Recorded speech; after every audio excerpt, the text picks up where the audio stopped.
आज हम कक्षा 3 पाठ 1 देश की माटी का हिंदी सरलार्थ करेंगे। देश की माटी, देश का जल, हवा देश की, देश के फल, सरस बने प्रभु सरस बने। इसमें कवि कह रहा है कि हे ईश्वर, इस देश अर्थात भारत की मिट्टी उपजाऊ बने, इस देश की हवा सरस अर्थात सुगंधित बने, इस देश का पानी सरस अर्थात मीठा बने, इस देश के फल सरस अर्थात रसीले बने। दोबारा देखेंगे।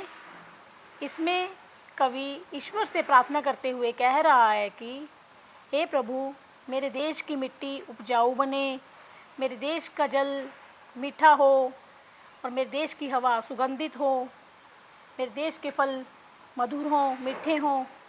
इस प्रकार हे प्रभु, हमारे देश की मिट्टी, जल, वायु और फलों को आप सरस बनाएं। अगला पैरा देखिए। देश के घर और देश के घाट, देश के वन और देश के बाट, सरल बने प्रभु सरल बने। इसमें कवि ईश्वर से प्रार्थना करते हुए कह रहा है कि इस देश के घर सरल अर्थात खुशहाल बने, इस देश के घाट, घाट यानी जो तट के आसपास सीढ़ीदार स्थान होता है वो सरल बने, आसान बने लोगों के आने जाने के लिए। इस देश के वन, वन अर्थात जंगल, इस देश के जो वन है वो हरे भरे बने, सघन बने। और इस देश के बाट, बाट यानी रास्ते, इस देश के जो रास्ते हैं वो आसान बने, सभी के लिए सुरक्षित बने। दोबारा देखिए। कवि ईश्वर से प्रार्थना करते हुए कह रहा है कि हे प्रभु, इस देश के घर खुशहाल बने, नदियों के किनारे जो बने हुए घाट हैं वो सरल अर्थात सुरक्षित बने, और इस देश के जो जंगल हैं वो हरे भरे बने, और इस देश के रास्ते जो हैं वो आसान बने। अगला पहरा। देश के तन और देश के मन, देश के घर के भाई बहन, विमल बने प्रभु विमल बने।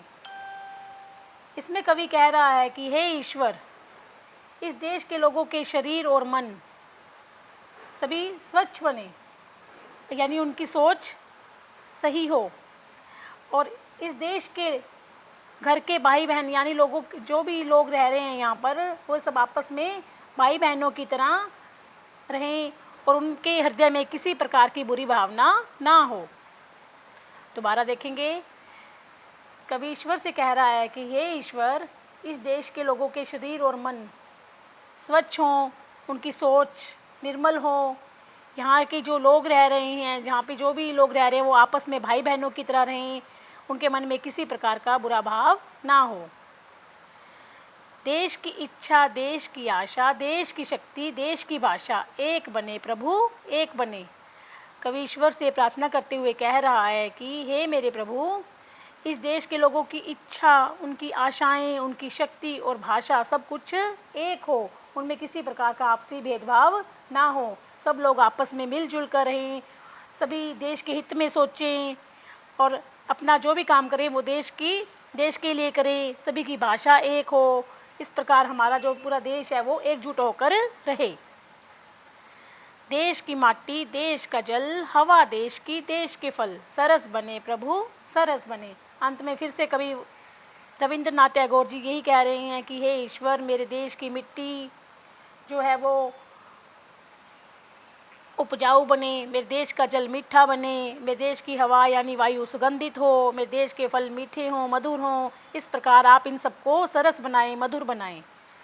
धन्यवाद।